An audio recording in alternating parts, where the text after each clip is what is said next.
Hi, welcome back to the part 2 of Why Sleep or Benefits of Sleeping. My name is DAIO, I'm the Positive Change Icon. In the first video, the part 1 of this video, this series, I talked about the fact that we spend 1/3 of our life sleeping. That means to sleep is very important. You sleeping is important. For you to spend 1/3 of your life sleeping, it must be important. Then we talked briefly about the benefits of sleeping. One of them happens to be it helps our immune system to function properly. The second one is the production of the human growth hormone, which have the following effects in our bodies or benefits. Number one, it helps in growth, especially in children. That's why babies, children, even teenagers, they sleep more than adults because they're still growing. So anti-human growth hormone is released when we sleep, much more. A lot of it is released when we sleep. Another hormone that is released is melatonin, which is believed to be like a substance that prevents cancer. So that is why it is very, very important for us to sleep. But probably the most important aspect is memory formation, which we'll talk about. There are 3 aspects for us to pass through, for us to form memories.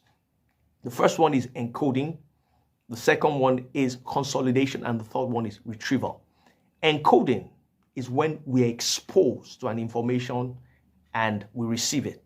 It enters our minds or our brains, but it's not stored there right now. We can't remember it. Well, it's there, but it's not in our memory, or it's not in an individual's memory. For that to occur, you have to pass through consolidation. That information must be consolidated, or we must experience the consolidation stage. That is when that information is stored in our minds, in our brains.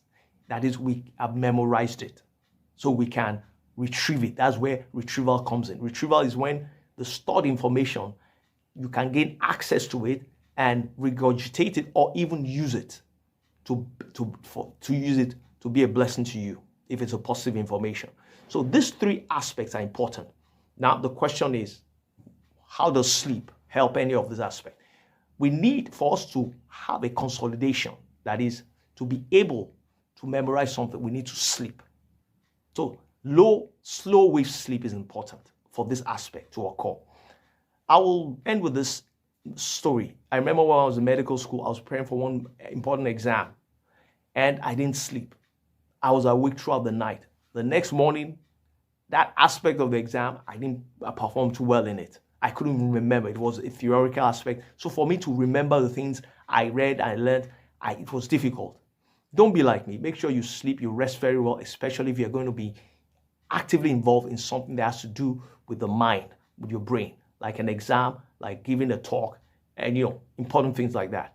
I remain the DAIO, the Positive Change Icon. I make these videos because I believe in you and I believe you have greatness in you.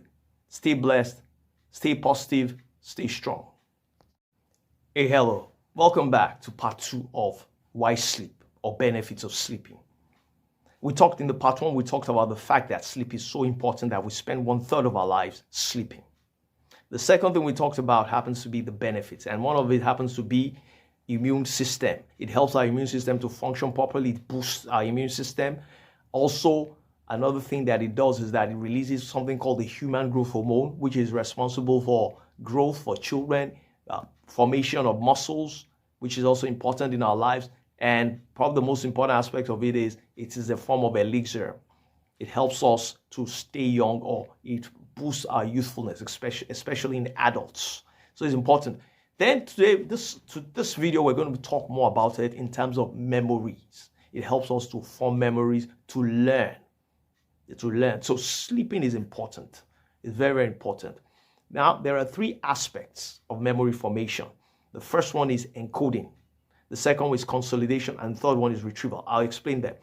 In encoding, right, that is when you get exposed to an information and it enters your brain, your system, or your brain, or your mind. You're exposed to it and it enters your mind. But it's not yet stored.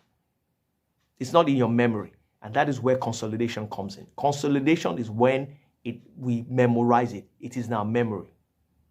Maybe specifically the hypothalamus, but I don't want to go deep into that.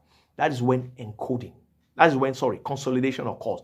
Then the last one is retrieval. And that is when you need this information, you are able to get it from the memory. Because you've memorized it, you can retrieve it from your memory or your files represent your memory.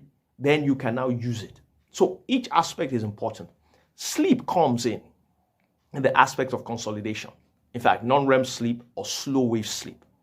You need slow wave sleep to consolidate or to insert this information into your memory for you to be able to memorize something. You need the sleep. You need the slow wave sleep or non-REM sleep. I'll end with this analogy. This is what happened to me. I remember when I was preparing for one of my exams in medical school, I didn't sleep overnight. I was reading throughout. In the morning, by the time I entered the examination hall, I couldn't understand most of the things that were asked in the theoretical aspect of the exams. But what saved me was that the cumulative aspect helped me to pass. Don't be like me. Don't make that mistake. Sleep very well, especially if you have an exam or a presentation.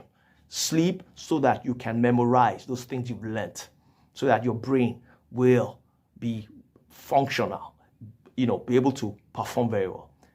The third video will talk more about why sleep. My name is DAIO. I'm the positive change icon, and I believe in you. That's why I make videos like this. God bless you.